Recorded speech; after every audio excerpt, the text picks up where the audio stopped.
In an earlier video, we had talked about Krishna inviting the gopis to come play and dance under the full moon. They came, they danced with him.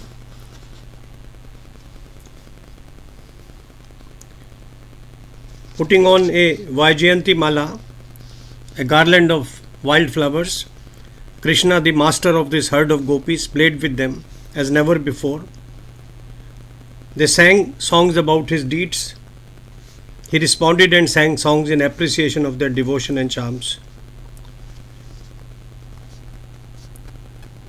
It was a unique dance where they moved in circles, holding hands, embracing one another, pressing palms with sensuous deliberation. Krishna made contact to excite the kama in gopis by arranging their tresses, moving a curl away from a cheek, tickling their thighs, navels and nipples with his fingers. He made mischievous comments, he told them jokes, he pierced their flesh with nails and made amorous eye contact. The gopis grew arrogant in their minds. They had complete control of the young boy. He disappeared. He wanted to teach them a lesson. Now the gopis suffered as the females of an elephant herd suffer and cry when their king disappears from their sight. Virha Agni singed the Brajabalas. When Krishna disappeared all of a sudden, they wept and recalled his walk like an elephant in mast, loving smile, captivating words, and diverse playful activities. They had lost their hearts to him. Thinking only of him, they acted like Krishna, imitating his gait, his voice, his body movements, and his flirtation. These actions have been caught by Pahari painters in miniatures, which will form a part of this particular video. Some gopis looked for their beloved Krishna in the bushes, in the nooks of the forest, and behind the creepers on the Yamuna banks. They did not realize, writes the author, that their Bhagwan was omnipresent. He was there in animate as well as inanimate objects, on the earth and in the sky. Wandering in the vast jungles of Vrindavan, the gopis inquired of the trees and of the flowering plants, of people, Vata, Kadamba, Ashok, Nagashekhara, Tulsi, Malati, Juhi. O trees who grow happily on the Yamuna banks, who live for the welfare of mankind. We are desolate without Krishna. We faint. Guide us to the path where we find him.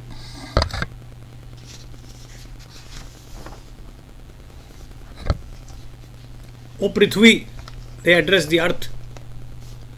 You are God's beloved. What is so unique about your meditation that you were blessed by the touch of Krishna's lotus feet?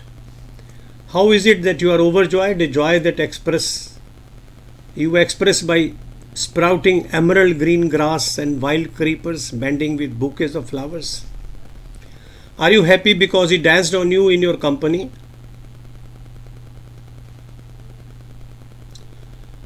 They address the doors with sparkling and inquisitive eyes. Our Shyam Sundar is exquisitely beautiful in every limb. Did your eyes soak their eternal happiness looking at him recently?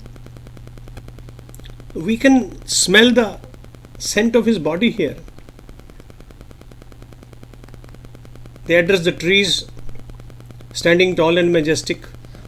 You must have noticed the greedy Brahmaras hovering on his garland of tulsi leaves. He was carrying a lotus stem in one hand, while his other hand was resting on the shoulder of one of us. We can see that you are bowing down to our Krishna. Where is he? They talk to each other. Come, my Sakhi, we shall ask of the creepers clinging to the tall trees, their lovers, why are you being so romantic when we are desolate? Did Krishna pinch you with his nails? How lucky you are. The gopis played the games Krishna was known to play. They acted like him in killing Putana and other demons. They walked tiptoe like Balkrishna and enacted the pilfering of butter from a pitcher strung high. They tied ghungroos on their ankles and danced the Rasalila. One of them played Ram and another Balaram. One of the gopis even played on her flute as if she was Krishna and inveigled the cows to surround her. Another walked with her arm around a friend as lovers do, as Krishna had done moments before with them. One of the gopis even enacted Govardhan Leela, holding her odhni over her head like an umbrella. She invited the others to come and take shelter under it. Lovely images, so beautiful, so cute. Another played Kaliya Mardan, still another played Ashoda. It was quite some time since Krishna had disappeared. Once again the gopis set out looking for him. One of them noticed his footsteps.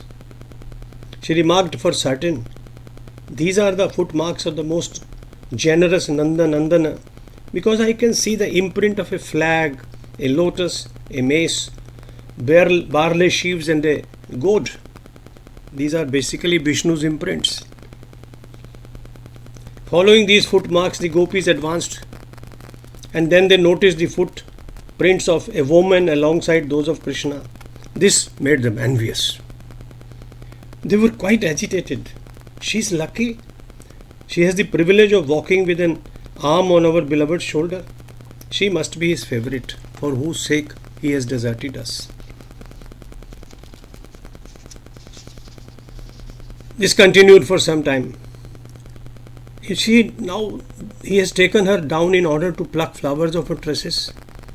Jumping high again and again to pluck flowers, the front of his feet have left a mark on the ground, while his heels have not.